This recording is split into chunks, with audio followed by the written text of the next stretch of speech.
సిగ్గు అనిపిస్తలేదా హిందువులో పుట్టినందుకు? పూర్వకాలంలో వినాయకుడిని అసలు ఎందుకు పెట్టాలని నిర్వహించారు? మీరు ఎవ్వరు ఏమనుకున్నా సరే ఇది 100% నిజం.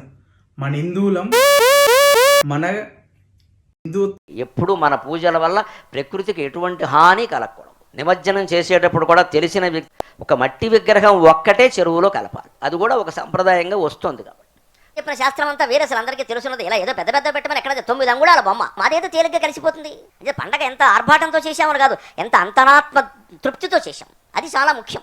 అది మనం నేర్చుకోవాలి. దాంట్లో మనలు తప్పులు చేస్తే మనమే ప్రశ్నించాలి, గుర్తుపెట్టుకో. మన ఊరిలో ఎవరైనా ఇలాంటి విగ్రహాలు కానీ ముందందరూ నమస్కారం. నా పేరు నవీన్. ఈరోజు నేను మాట్లాడే టాపిక్ ఏంటంటే మన వినాయకులని మన హిందువులు ఎంత కించపరిచే విధంగా మన హిందుత్వాన్ని తగలబెట్టినట్టు చేస్తున్నారంటే చాలా బాధాకరం ఉంది. ఈరోజు చూసుకున్నట్టయితే ఈ వినాయక మండపాలలో రాజ్యాంగం అది ఇష్టం వచ్చినట్టు హిందువుల కన్నా హీనంగా తయారవుతున్నారు. మన హిందువులు ఇలా చేస్తే పక్కన వాళ్ళు ఎలా ఉండాలి?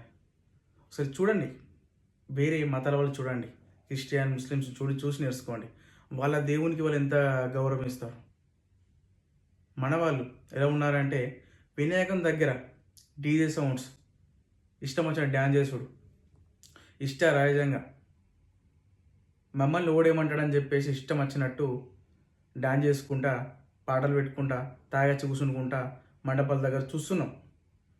అలాగే మన వినాయకుని దగ్గర మనం ఎట్లుంటున్నాం? తాగుడు, తినుడు, ఎంజాయ్ చేసుడు, డ్యాన్సులు చేసుడు, రోడ్లపైన వినాయకుని పెట్టుడు. ఎవరు చెప్పారు నీకు రోడ్లపైన వినాయకులు పెట్టమని? రోడ్డు క్రాస్ చేసి రానికి పోనీకి వీలు లేకుండా ఎవరు చెప్పారు మీకు వినాయకుని రోడ్డు పైన పెట్టమని చెప్పి? ఒక అంబులెన్స్ అద్దమన్నా నీకు స్పేస్ లేకుండా ఎవరు చెప్పారు వినాయకుని పెట్టమని చెప్పి నీకు? నేను కూడా హిందువునే, నేను కూడా అదే చెప్తున్నా. నేను అట్లా పెట్టుడు తప్పు. మనం హిందువులం. ఈ భారతదేశం మనకి ఎక్కడైనా గణపతి పెట్టుకునే అవకాశం ఉంది, కానీ మనది మనకు తెలిసి ఉండాలి ఎక్కడ పెట్టాలి ఎక్కడ పెట్టద్దని చెప్పేసి. స్కూళ్ళ దగ్గర పెడతారు, సౌండ్ ఫుల్ పెడతారు, స్కూళ్ళ పిల్లలకి ఇబ్బంది కదా. ఆలోచించండి, నేను చెప్పేది మన అందరి కోసమే. అర్థమవుతుందా? ఇంకొకటి బాగా గుర్తుపెట్టుకోరి, మీరు వినాయకుని ఉందామని చెప్పి పెద్ద పెద్ద ప్లాన్లు వేసుకొని వినాయకుని దేవునికి పోతారు కదా, అక్కడ వినాయకుడు ఎవరు తయారు చేస్తుండు? పాకిస్తాన్ నుంచి, ఒడిస్తా నుంచి, ఎక్కడి నుంచి, మన బంగ్లాదేశ్ నుంచి ఎవడెవడో వచ్చి తయారు చేస్తుండు. వాడిని తెలుసా వినాయకుడు ఎట్లా తయారు చేయాలని చెప్పేసి? వాడు ఏం తింటుండు, దవడ నోట్లో ఏం వేసుకొని నవ్వులుకుంటూ వాడు చేస్తుండు. గోవాలు అంబాలు వేసుకొని తయారు చేసేవాడు విగ్రహాలు. అవి మట్టి బొమ్మలా, దేవుని విగ్రహాలా? ఎప్పుడు ఆలోచించిర్రా? ఎప్పుడు అడిగిర్రా ఇవి గిట్లని తయారు చేస్తున్నావు అని చెప్పి? హీరోల ఫేసులు లెక్క గణపతులు. పుష్ప గణపత, గబ్బర్ సింగ్ గణపత, రంగస్థలం గణపత, ఇంతకుముందు నేను కొత్తగా చూసిన సీఎం రేవంత్ రెడ్డి గణపత. ఇవేనా మనం కొలుసుకోవాల్సినవి? ఇదేనా మన హిందూ ధర్మం ఉన్నది? వాడు తయారు చేసాడు ఎవ్వడు? వానికి ఏం తెలుసు హిందూ దేవులు ఇట్లుంటారని తెలుసా వానికి?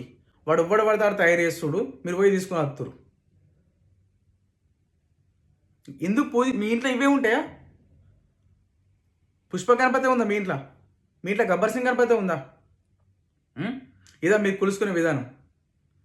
ఎందుకు మీరు కొలుసుకునేందుకు? మీరు భక్తి కోసం పెడుతుర్రా? ఊరు మొత్తం మమ్మల్ని చూడాలని పెడుతుర్రా వినాయకులు మీరు? అర్థమవుతుంది ఎవరికన్నా చెప్పేది? ఎందుకు పెడుతున్నారు మీరు వినాయకుడిని?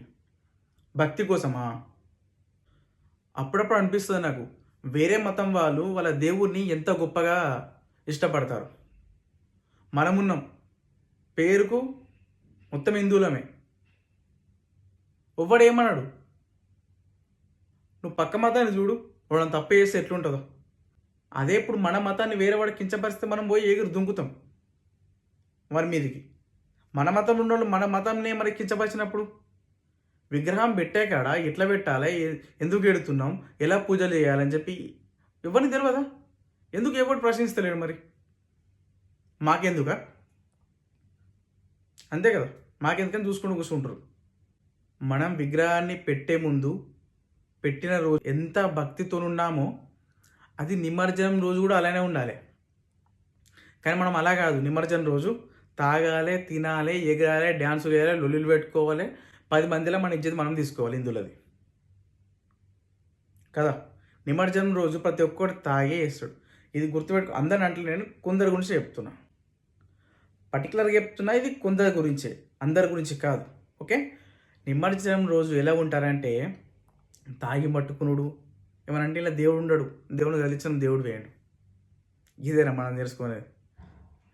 రానున్న కాలం వాళ్ళకి మనం ఏం నేర్పుతున్నాం? వాళ్ళకి మనం చిన్న చిన్న పిల్లలు మనల్ని చూసి ఇప్పుడు నేర్చుకుంటారు, వీళ్ళు కూడా గిట్ని, మా అన్నలు గిట్నే చేసిరు, మా వీళ్ళందరూ ఇట్నే చేసి మేము కూడా అట్నే చేస్తామని చెప్పి.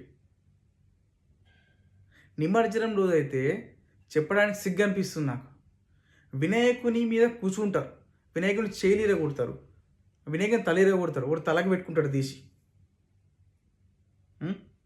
ఇన్ని రోజుల నుంచి నువ్వు ఎట్లా నువ్వు వినాయకుని పూజలు చేసినావు, ఎట్లా నువ్వు దానికి చేయలేర కొడుతున్నావు? ఇష్టం వచ్చిన రీతిలో వినాయకుడిని నిమజ్జనం చేసి వస్తారు. వినాయక చవితి మనం ఎట్లా జరుపుకోవాలి, ఎంత గొప్ప జరుపుకోవాలి? వినాయక చవితి జరుపుకోనికి కారణాలు ఏంటి? మీకు సిగ్గుందా అసలు? మీరు అసలు హిందువులేనా?